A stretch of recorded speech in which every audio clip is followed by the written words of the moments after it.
Well, hey everybody, welcome back to the latest episode. It is a Thursday afternoon, right afternoon, and I am worn out. Not only have we been pretty busy here at the co-op the last couple of days, Lynn has actually been out of town. He was out of town Monday, Tuesday, and Wednesday. He's back today. He's in the spreader truck. But Dad and I have been pulling some late nights trying to get this hay equipment ready so I can go bale Steve's hay and maybe not lose my shirt and the whole deal. Dad was not very impressed with the deal that I struck with Steve, but we'll get into that a little later on. First, we're going to go take Lynn some fertilizer. I've been in the spreader truck so far this week, and mostly we've been fertilizing some grass. There is some rain in the forecast later on this week, so we've been trying to get some of that done. But I am back in the seat of the semi today. I'm scheduled to take my commercial driver's license, my CDL driving test next week, and I've been practicing for that. And since I have my permit and I have my medical card, I can legally drive a commercial vehicle. I can drive the semi as long as somebody else with a CDL like Lynn or Matt is in the passenger seat. So I'm going to drive today. Matt and Lynn have been teaching me how to operate the tender trailer, and so today, this afternoon, is kind of like my practical driving tendering exam for the co-op. Matt is going to ride along, and he's told me that he's basically just going to sit in the truck and keep his hands in his lap and keep his mouth shut unless I have a big problem, and then he's going to intervene. But otherwise, I'm supposed to just act like he's not even there. So I'm waiting on Matt. He's just about ready to go. Lynn is just up the road here, just like a couple of miles, putting some fertilizer down. He left a little while earlier, and so we're going to go up and meet up with him and probably hang out until he's done in that area. So give me just a minute, and Lynn is going to, Matt is going to be ready to go, and we're going to get this show on the road. So stay tuned. All right, everybody, we're going to get this show on the road. So, as some of you may remember from previous videos, I have done some semi-driving. When I worked for Kurt, when I helped him farm back a few summers ago, I actually drove his semi for him, like during wheat harvest and hauling a little bit of grain to market. So I'm not completely, a complete novice when it comes to driving a truck.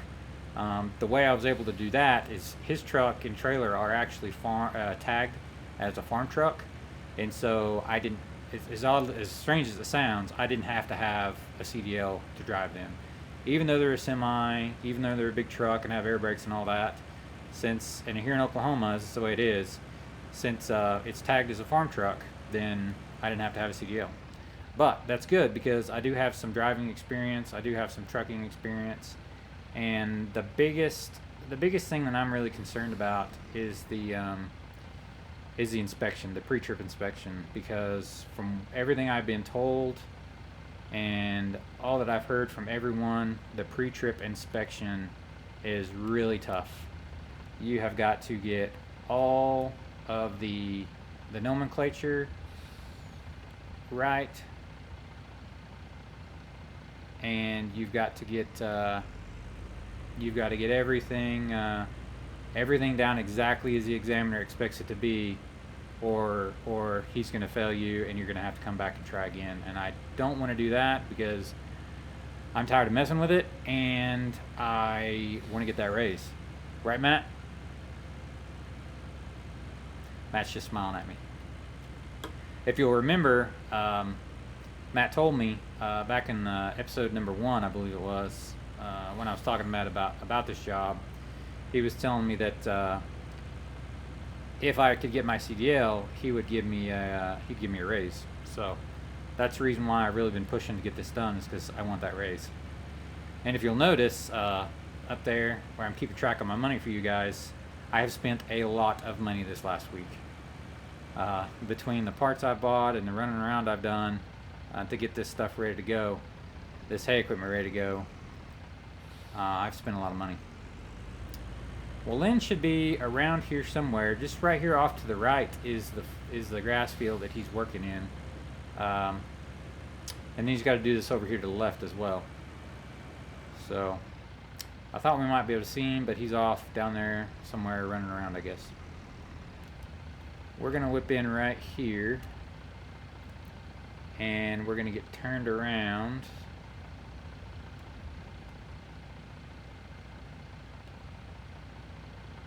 Oh, there he is right there. Can you see him? Yeah, there he goes. So we're going to go get turned around here.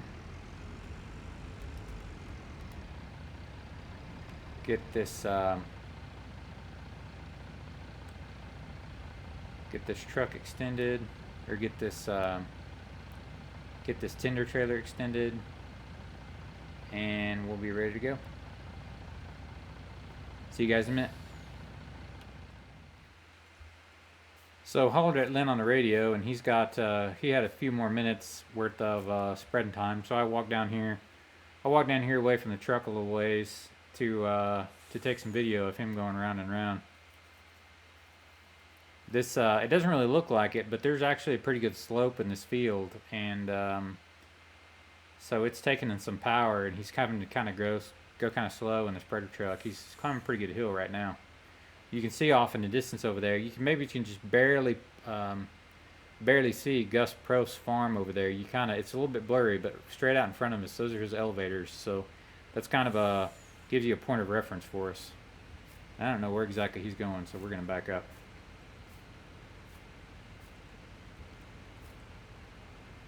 Looks like he's turning around.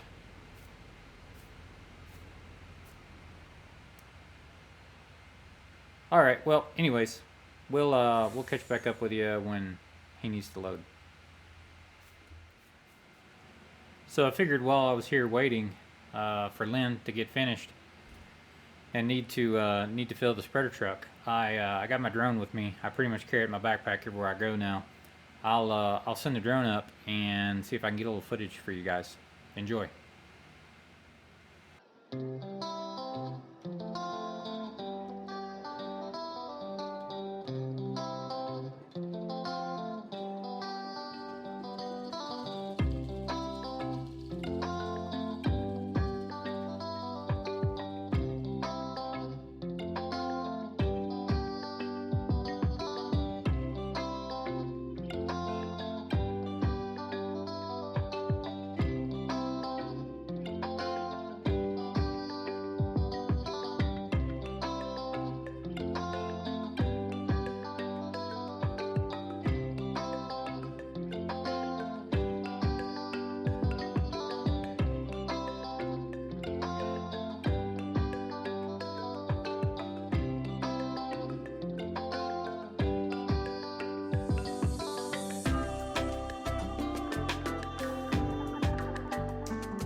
Afternoon, Cuss. Are you ready for your test next week? Yeah, Lynn, I think I'm ready. I mean, I think, I've studied about all I can study, and I don't know. I'm not really worried too much about the driving part of it because, the trailer and the truck I'm going to be driving is fairly straightforward. Should be pretty easy to drive compared to some of the stuff I've been driving. The biggest part that I'm worried about is the pre-trip inspection because there's so many things to remember. There's so many verbiage and words that you have to use exactly right, or you just can't miss too many words. You got to use the very specific terminology that they want to hear. And then the air brake tests that you have to do, you got to do them in the exact right order. You have to do them in the right sequence.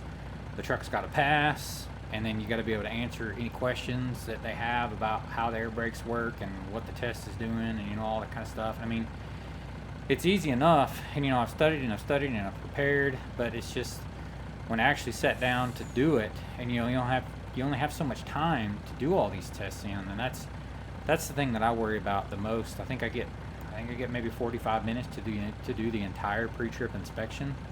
And so that's what I'm worried about the most, is the pre-trip. I think once I get past the pre-trip, I'll be golden. I hope. But I guess we'll see. I've heard it's not as easy as it used to be to get a CDL. That's what everybody says, Lynn. I mean, the guys like you and Matt who've had it for quite a while, I guess, it used to be you just, showed up back in the old days. You just showed up and they looked at you, and, if you could drive a truck, if you knew, how to open the door and get in, you pretty much got a CDL. But yeah, it's not at all like that anymore. It's pretty rigorous, and I really hope I pass everything the first time so I don't have to go back and do anything, twice. I also heard about your hay deal with Steve Thomas. You did? Well, how did you hear about that, Lynn? I haven't really told anybody about that. And you've been out of town and training the whole week since, the whole time that, I've been working on this stuff, and I mean, me and Steve only made this deal Tuesday night. How did you know about that by now?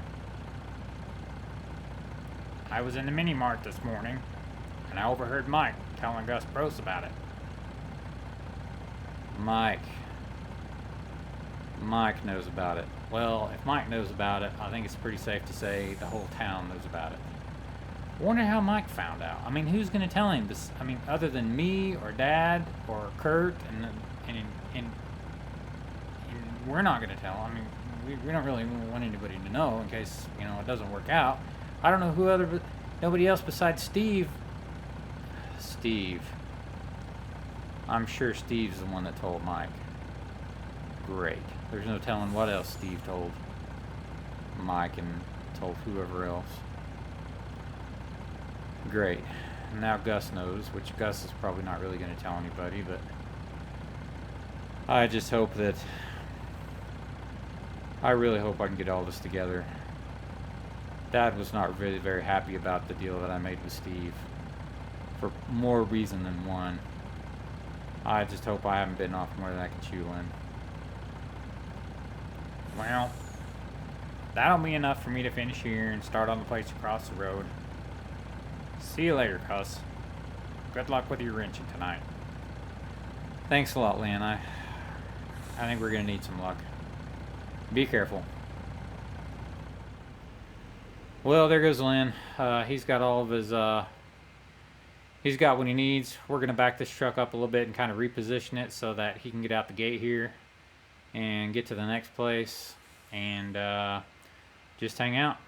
I guess it's 2 o'clock now. I'll see you guys probably in a couple hours, and I'll fill you in on what's been going on with Dad and I and the equipment. See ya. Well, we made it back, finished up. The tender truck is empty. There's a little bit of fertilizer left in the spreader truck, so it's going to spend the night inside. Got a little bit of overtime today, which actually probably won't be overtime. Hopefully, I will just get off early, a little bit early, tomorrow or Saturday, so that I can go back to my mechanicing, because it's not going to be long before I've got to hold up my end of the deal and cut Steve's grass for him. Now, if you remember, specifically, if you go back and watch the episode before last when Steve and I made the deal, he actually said that the grass just had to be cut within 5 days. So with with that perspective, and with the perspective of some other stuff that has gone on and some things that Dad and I have discovered about this baler, I'm going to hold him to that if it comes right down to it. Now, as I mentioned before, there is a chance of rain in the forecast. So, obviously nobody wants their hay mowed to cut and then it get rained on. You just don't want to do that. If it's going to rain, you'd rather the grass or hay or, the alfalfa, whatever it is that you're going to bale, you'd rather it stay standing if it's going to rain. So the rain might actually buy me a few days, because what am I going to do about rain? I can't make it not rain, right? So I don't know, we'll see. As I was saying before, as I mentioned to Lynn, and I said previously in the video, Dad was not impressed with my deal that I made with Steve. Now, it wasn't that he was impressed.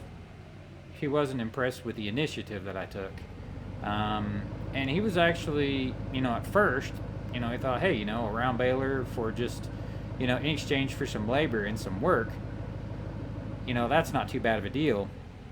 But then when I started explaining the terms of the agreement, he was not impressed. He feels like, and as I get to talking to some other people too, like Kurt, he may have taken advantage of me just a little bit. If we can get this done, and if we can get this equipment put back together and operable, I think I'm going to come out ahead. But there's one glaring problem with the equipment, and that's as Steve did mention it, he did tell me about it. The tying system on this baler it's kind of garbage, and Dad has looked at it. If you don't know, my dad's a mechanical engineer. He's been a mechanical engineer for lots and lots of years. He knows a thing or two about mechanical stuff. He grew up around farm equipment, so he knows a little thing about baling and farm machinery. Dad thinks there's actually parts missing from this tying system. It uses twine. This baler's old. It uses twine. It's made long before bale wrap was invented. Dad thinks there's actually parts missing. And he doesn't think that there's parts always missing, parts missing since it was new.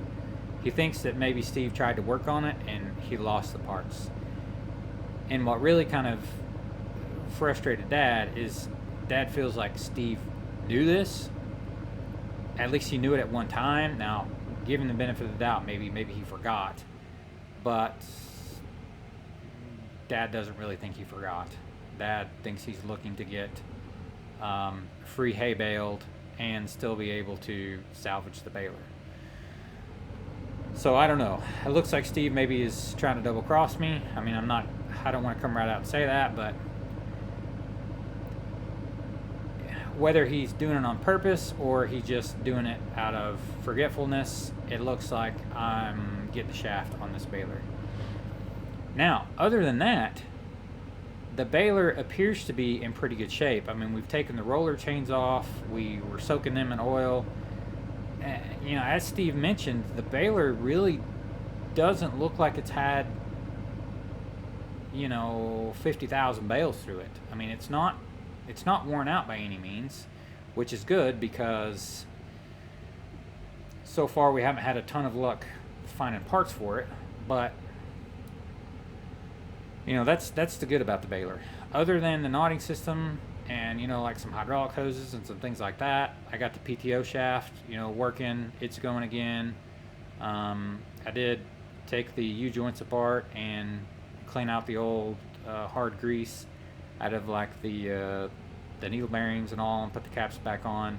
That's good to go. The biggest thing for the baler right now is it's just that tying system, and that's the big question mark here, is that we just don't really know what it's going to take to get that fixed, and it's not really at this point looking too promising.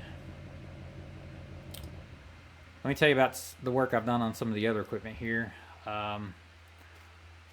The mower, I don't know if you'll remember or not, but the mower did not have a PTO shaft with it, so I've had to buy a new PTO shaft, which obviously it's not on there yet. The mowers was in pretty good shape.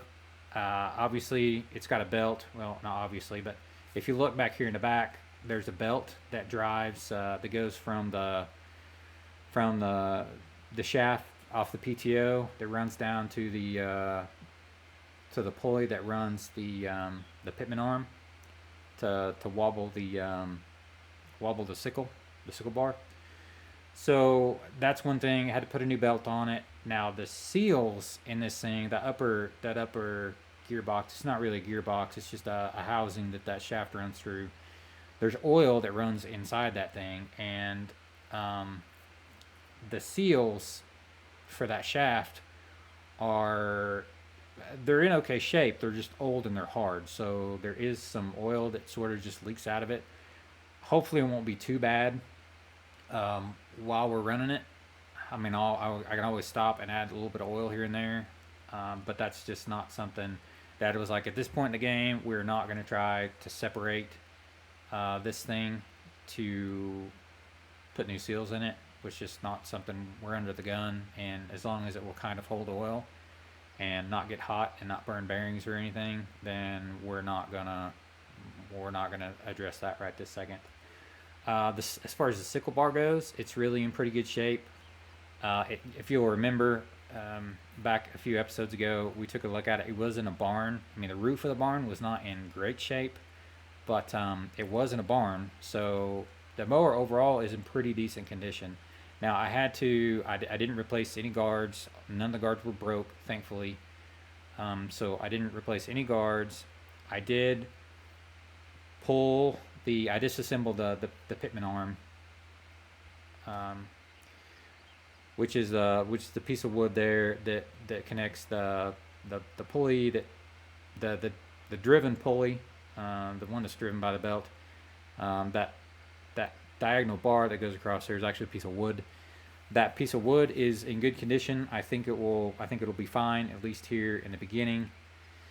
So back to the sickle. I did take the pitman arm off, all that stuff, because it all needed to be there's points on it that needed to be greased. I pulled the sickle bar completely out, and I got a Scotch-Brite pad on a little angle grinder, and I just polished all that stuff up and made it run smooth. Polished up the sickle bar. The sickles are actually in pretty good shape. There was a couple, and thankfully it's not a weird bolt pattern and it's not a weird sickle or anything. So, just sickles from they're different than John Deere had, but at the local Tractor Supply store, they had, not literally Tractor Supply, but the farm parts store. They had sickles that would fit it. So I did change a couple of sickles, but these are the rivet style. They're the old style. They're not a nut and a bolt. You actually have to change the rivets. You have to grind the top of the rivet off and beat it out with a punch to change the sickle. So it's change the sickle section.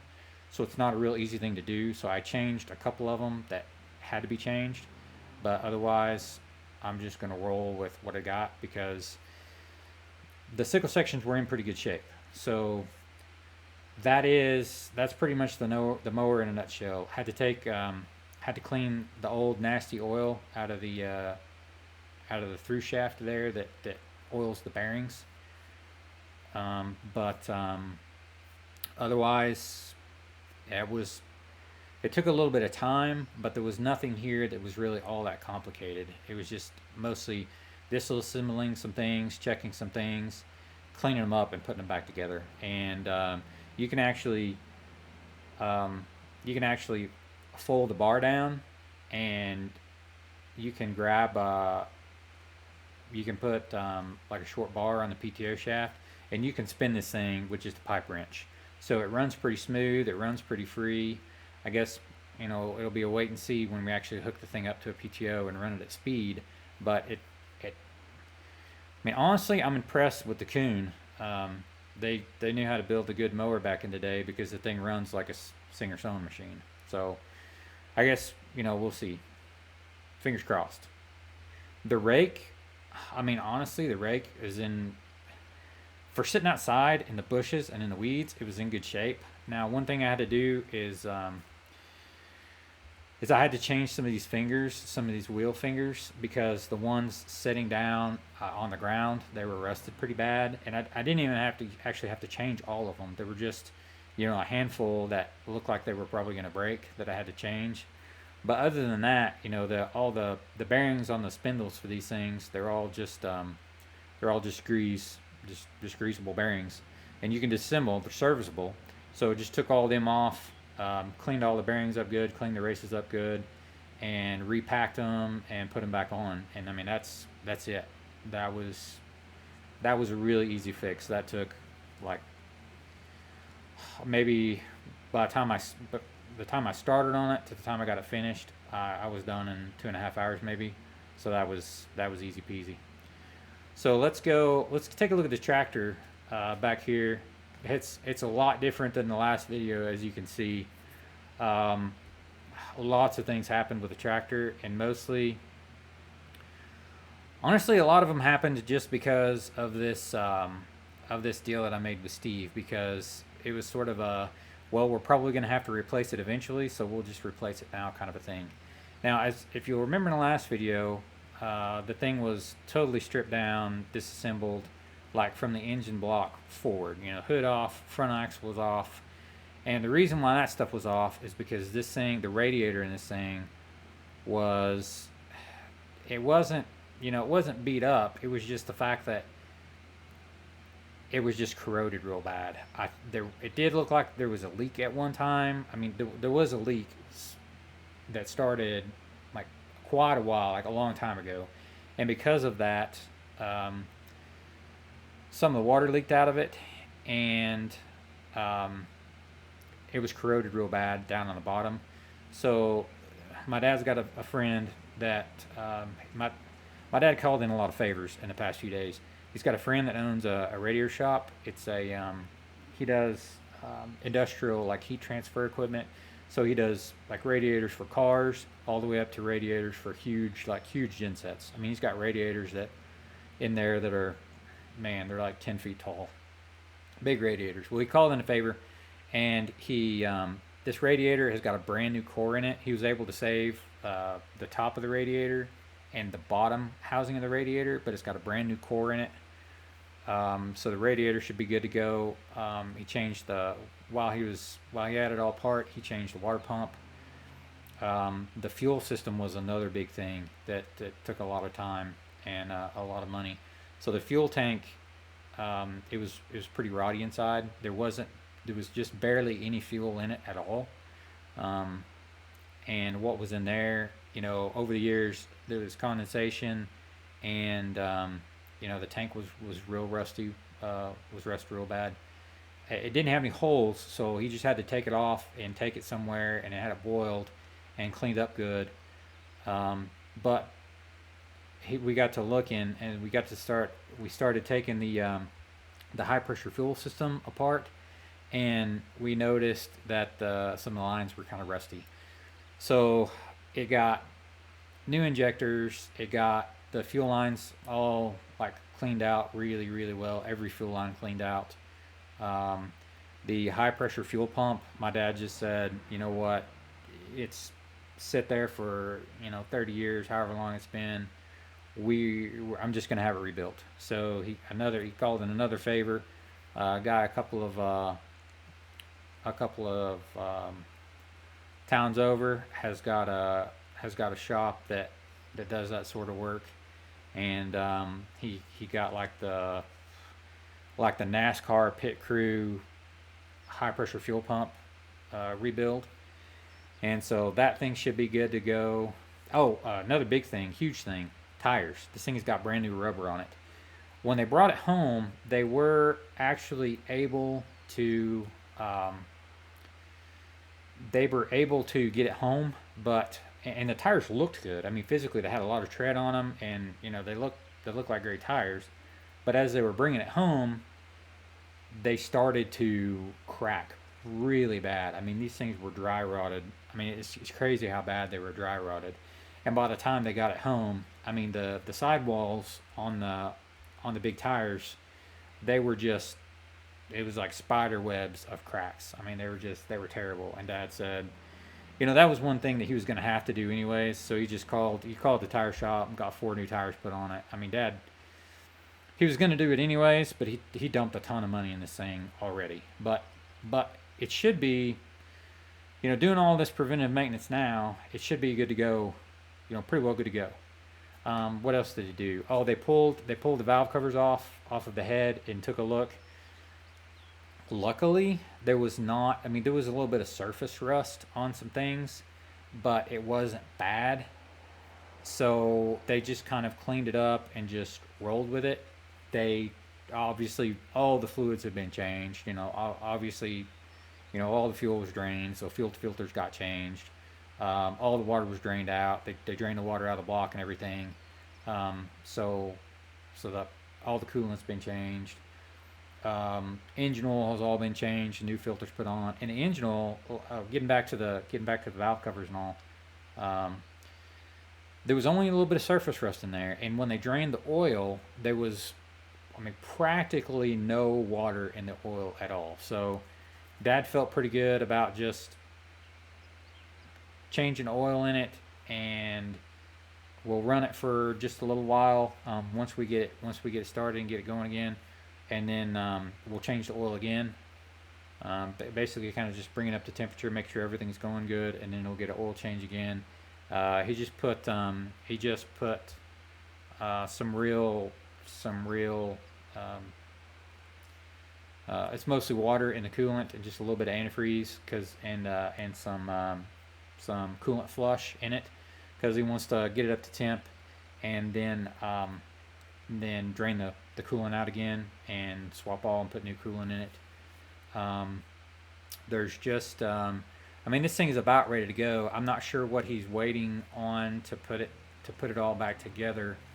Obviously, the air cleaner is not on it yet. The muffler is not on it yet. It's getting a new muffler, I believe, because the muffler was pretty rotty. Dad and Kurt have been thrashing on it, but Kurt is also wheat harvest is just like any day. Wheat harvest is going to be going. I say any day, probably more than a week, less than 2 weeks. People are going to start getting their combines cranked up around here. So Kurt's been trying to help Dad as much as he could, but then he's been getting his combine around and kind of getting it ready to go. Probably going to be helping Kurt with some of his wheat harvest. I don't know what I'll be doing. Maybe driving a grain cart, maybe driving a semi. I don't know, but yeah. So that's pretty much it for the tractor. That's a quick rundown of everything that was done and everything was finished. It was missing, oddly enough, and this is kind of weird too. It was missing the top link for the 3-point when we found it when we brought it home, and it's nowhere to be found. It was a mystery. So Dad actually bought a hydraulic top link for it and has got that plumbed in, so that will be handy. He's changed all the light bulbs, all of everything. The wiring, miraculously, this is almost kind of baffling. There was very, very little like rodent damage. I mean, no pack rats nests in it, no wiring completely chewed up. I mean, we did replace a few wires, like for some lights, just to get the lights kind of halfway, sort of, kind of working, and we replaced some lights going, or some wires going from like the alternator to the charging through the charging system. Oh, batteries. I had to have new batteries. But that's really it. Amazing that really no mice, no possums, no raccoons, no crap of that to speak of. So, I mean, that was a big plus. So back, that's pretty much it for the tractor. That's it in a nutshell. Like I said, I don't know exactly what Dad's waiting for. I haven't talked to him since I got home. But tractor should be ready to start up. I think unless something crazy has happened tonight, we'll probably finish getting it back together and get it going tonight. At least preliminary, put fuel in it. It's already got coolant in it, but put fuel in it and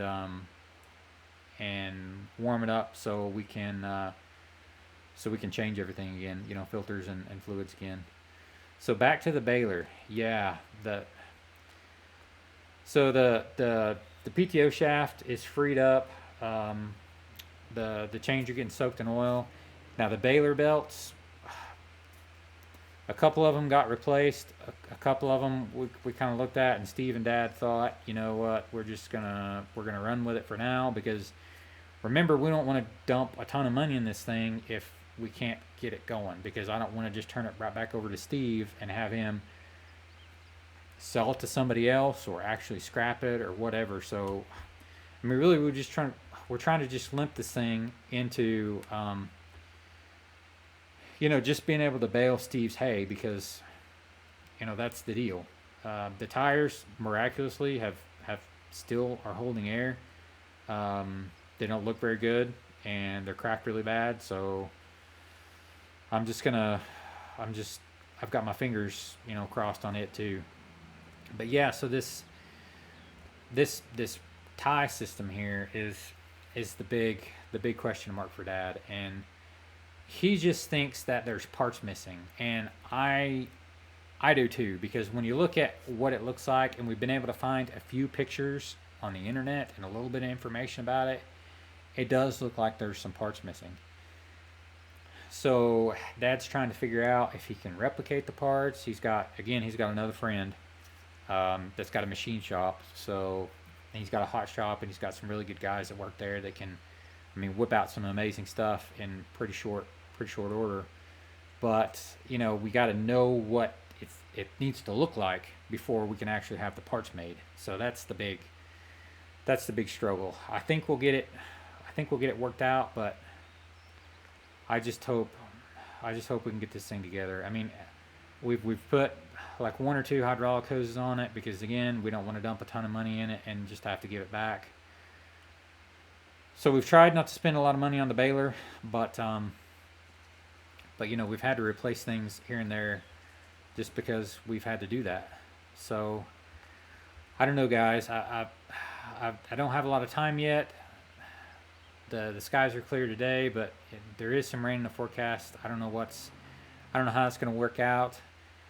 I may make a short video just to kind of update you guys on what's going on. So stay tuned for that. I may make a short video and release it in the next couple of days, just as kind of an update. If you want to follow me, I do have an Instagram page. So if you want to follow me on Instagram, that would be great. It's at the end of the video on the thank you screen. You can see our Instagram there. And just, guys, keep your fingers crossed for me, because it's going to be. I'm beat down. Dad's beat down, and we still got to get this stuff. We still got to get this stuff going. The mower and the rake, it should be good to go. I've got high confidence in it. The tractor, got high confidence in it, because everything looked good. Aside from the radiator and just the fuel, which should be remedied. Should be no problems going forward. This baler's really got me worried, and like I said, I don't know if Steve did it on purpose or whether he did it just out of absent-mindedness. I feel like he's kind of out to get me. So guys, that's it. Thanks for watching, and like I said, I'm going to give you guys an update Probably throw something out on Instagram.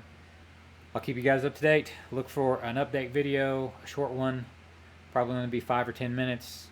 But yeah, we'll see what happens. Guys, thanks so much for watching. I really appreciate all the comments I've been getting and all the likes and things I've been getting. Keep that up. If you like my videos, and you subscribe to videos like this, please subscribe. If you don't subscribe to anything, that's cool too. Just keep coming back and watching the videos. If you do subscribe, hit the little bell notification so that you know you get an alert and a notification when a new video comes out. Otherwise, guys, just thanks a lot. I'm having fun making these videos. I'm having a hard time finding time the past couple of days to get a video put out. But I'm gonna get out for you guys, and you're gonna be able to see what happens, good or bad. I don't know. So thanks so much, guys. You guys are great, and we're just gonna keep having fun and see what we can do. Thanks a lot, guys. See ya.